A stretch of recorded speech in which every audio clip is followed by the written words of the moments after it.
Hi friends, ಹೇಗಿದ್ದೀರಾ? ಎಲ್ಲ ಚೆನ್ನಾಗಿದ್ದೀರಾ ಅಂತ ಅಂದ್ಕೊಳ್ತೀನಿ. ವರ್ಣಿಕಾ ಅಡುಗೆ ಮನೆಗೆ ಸ್ವಾಗತ. ಇವತ್ತಿನ ವಿಡಿಯೋದಲ್ಲಿ ನಾನು ನಿಮಗೆ ತುಂಬಾ ರುಚಿಯಾಗಿರುವಂತಹ ಒಂದು ರೈಸ್ ರೆಸಿಪಿನ ಯಾವ ರೀತಿ ಮಾಡೋದು ಅಂತ ತಿಳಿಸ್ಕೊಡ್ತಾ ಇದ್ದೀನಿ. ಇದನ್ನು ನೀವು ಆರಾಮ್ಸೆ ಆಗಿ 1 ವಾರವರೆಗೂ ಸ್ಟೋರ್ ಮಾಡಿ ಇಟ್ಕೊಳ್ಬೋದು, ಸ್ವಲ್ಪನೂ ಕೆಡೋದಿಲ್ಲ. ಹಾಗಾದರೆ ಬನ್ನಿ ತಡ ಮಾಡದೆ ರೆಸಿಪಿನ ಶುರು ಮಾಡೋಣ. ಇದಕ್ಕೂ ಮೊದಲು ಬಹಳಷ್ಟು ರೈಸ್ ರೆಸಿಪೀಸ್ನ ಮಾಡಿದ್ದೀನಿ. ವಿಡಿಯೋ ನೋಡಿಲ್ಲ ಅಂದರೆ ಈ ವಿಡಿಯೋ ಕೊನೆಯಲ್ಲಿ ಹಾಕಿರ್ತೀನಿ, ನೋಡಿ ಚೆಕ್ ಮಾಡಿ.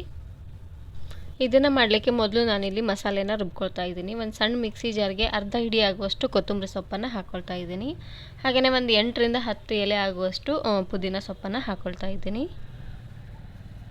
ಇದ್ರ ಜೊತೆಗೆ ಸ್ವಲ್ಪ ಖಾರವಾಗಿರುವಂತಹ ಮೆಣಸಿನ್ಕಾಯಿ, ನಾನಿಲ್ಲಿ 2 ಮೆಣಸಿನ್ಕಾಯಿನ ಈ ರೀತಿಯಾಗಿ ಮುರಿದು ಹಾಕ್ಕೊಳ್ತಾ ಇದ್ದೀನಿ. ಇದಕ್ಕೆ ಸ್ವಲ್ಪನೂ ನೀರು ಹಾಕ್ದೇ ಗ್ರೈಂಡ್ ಮಾಡ್ಕೊಳ್ಳಿ, ಸ್ವಲ್ಪ ತರಿಯಾಗಿದ್ರೂ ನಡೆಯುತ್ತೆ. ಇವಾಗ ನಾನಿಲ್ಲಿ ಒಂದು ಪ್ಯಾನ್ಗೆ ಸ್ವಲ್ಪ ಎಣ್ಣೆನ ಹಾಕ್ಕೊಳ್ತಾ ಇದ್ದೀನಿ. ಒಂದು 2 ಟೇಬಲ್ ಸ್ಪೂನ್ ಅಷ್ಟು ಹಾಕ್ಕೊಂಡ್ರೆ ಸಾಕಾಗುತ್ತೆ. ಹಾಗೆಯೇ ಒಂದು 4-5 ಗೋಡಂಬಿನ ಈ ರೀತಿಯಾಗಿ ಕಟ್ ಮಾಡಿ ಹಾಕ್ಕೊಂಡಿದ್ದೀನಿ. ಗೋಡಂಬಿ ಎಲ್ಲ ಸ್ವಲ್ಪ ಕಲರ್ ಚೇಂಜ್ ಆಗೋವರೆಗೂ ಇದನ್ನು ಫ್ರೈ ಮಾಡ್ಕೊಳ್ಬೇಕು.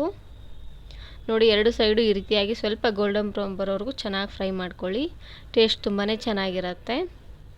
ಗೋಡಂಬಿ ಇಲ್ಲಾಂದರೆ ಶೇಂಗಾ ಬೀಜನೂ ಸಹ ನೀವು ಇಲ್ಲಿ ಹಾಕ್ಕೊಳ್ಬೋದು, ಇದೇ ಹಾಕಬೇಕು ಅಂತ ಏನಿಲ್ಲ.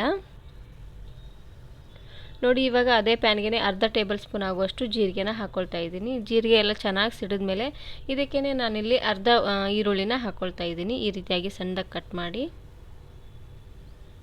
ಮೀಡಿಯಮ್ ಸೈಜ್ ಇದ್ದರೆ 1 ಈರುಳ್ಳಿನ ಹಾಕ್ಕೊಳ್ಳಿ. ನೋಡಿ, ಈರುಳ್ಳಿ ಎಲ್ಲ ಸ್ವಲ್ಪ ಕಲರ್ ಚೇಂಜ್ ಆಗೋವರೆಗೂ ಇದನ್ನು ಫ್ರೈ ಮಾಡ್ಕೊಳ್ಬೇಕು. ನೋಡಿ, ಕಲರ್ ಎಲ್ಲ ಚೇಂಜ್ ಆಗಿ ಸ್ವಲ್ಪ ಸಾಫ್ಟ್ ಆದಮೇಲೆ ಇದಕ್ಕೆ ನಾನಿಲ್ಲಿ 1 ಟೊಮೆಟೊನ ಹಾಕ್ಕೊಳ್ತಾ ಇದ್ದೀನಿ, ಸಣ್ಣ ಟೊಮೆಟೊ. ಹಾಗೆಯೇ ಅರ್ಧ ಟೇಬಲ್ ಸ್ಪೂನ್ ಆಗುವಷ್ಟು ಅರಿಶಿನ ಪುಡಿ, ರುಚಿಗೆ ತಕ್ಕಷ್ಟು ಉಪ್ಪನ್ನು ಹಾಕ್ಕೊಂಡು ಟೊಮೆಟೊ ಎಲ್ಲ ಸ್ವಲ್ಪ ಸಾಫ್ಟ್ ಆಗೋವರೆಗೂ ಬೇಯಿಸ್ಕೊಳ್ಳೋಣ. ಮನೆಯಲ್ಲಿ ಯಾವುದಾದ್ರೂ ವೆಜಿಟೇಬಲ್ ಇದ್ದರೆ ಅದನ್ನು ಸಹ ನೀವು ಇಲ್ಲಿ ಹಾಕ್ಕೋಬೋದು. ಕ್ಯಾಪ್ಸಿಕಮ್ಮು, ಕ್ಯಾಬೇಜು ಹಾಗೆ ಕ್ಯಾರೆಟ್ ಏನಾದರೂ ಇದ್ದರೆ ಅದನ್ನು ಸಹ ನೀವು ಇಲ್ಲಿ ಹಾಕಿ ಮಾಡ್ಕೊಳ್ಬೋದು. ಇವಾಗ ನಾನಿಲ್ಲಿ ಒಂದು ಅರ್ಧ ಟೇಬಲ್ ಸ್ಪೂನ್ ಆಗುವಷ್ಟು ಶುಂಠಿ ಬೆಳ್ಳುಳ್ಳಿ ಪೇಸ್ಟನ್ನು ಹಾಕ್ಕೊಳ್ತಾ ಇದ್ದೀನಿ. ಶುಂಠಿ ಬೆಳ್ಳುಳ್ಳಿ ಪೇಸ್ಟ್ ಇದ್ದರೆ ಹಾಕ್ಕೊಳ್ಳಿ, ಇಲ್ಲದಿದ್ದರೆ ನಾವು ಮೊದಲೇ ಗ್ರೈಂಡ್ ಮಾಡಿದ್ವಿ ನೋಡಿ ಕೊತ್ತಂಬರಿ ಸೊಪ್ಪು, ಪುದೀನ ಸೊಪ್ಪು, ಅದರಲ್ಲೇ ಶುಂಠಿ ಬೆಳ್ಳುಳ್ಳಿನ ಹಾಕ್ಕೊಂಡು ಗ್ರೈಂಡ್ ಮಾಡ್ಕೊಳ್ಳಿ. ಇದರಲ್ಲಿರುವಂಥ ಹಸಿ ವಾಸನೆ ಎಲ್ಲ ಹೋಗೋವರೆಗೂ ಚೆನ್ನಾಗಿ ಇದನ್ನು ಫ್ರೈ ಮಾಡ್ಕೊಳ್ತಾ ಬರಬೇಕು. ಇವಾಗ ನಾನಿಲ್ಲಿ ರುಬ್ಬಿರುವಂತಹ ಮಸಾಲೆನ ಹಾಕ್ಕೊಳ್ತಾ ಇದ್ದೀನಿ. ನಾನು ಆವಾಗಲೇ ಹೇಳ್ದಂಗೆ ಮಸಾಲೆಗೆ ಸ್ವಲ್ಪನೂ ನೀರನ್ನು ಹಾಕೋಬಾರ್ದು, ನೀರನ್ನು ಹಾಕಿದ್ರೆ ಬೇಗ ಕೆಟ್ಟೋಗ್ಬಿಡುತ್ತೆ. ನೋಡಿ, ಈ ರೀತಿಯಾಗಿ ಸ್ವಲ್ಪ ತರಿಯಾಗಿದ್ದರೂ ನಡೆಯುತ್ತೆ.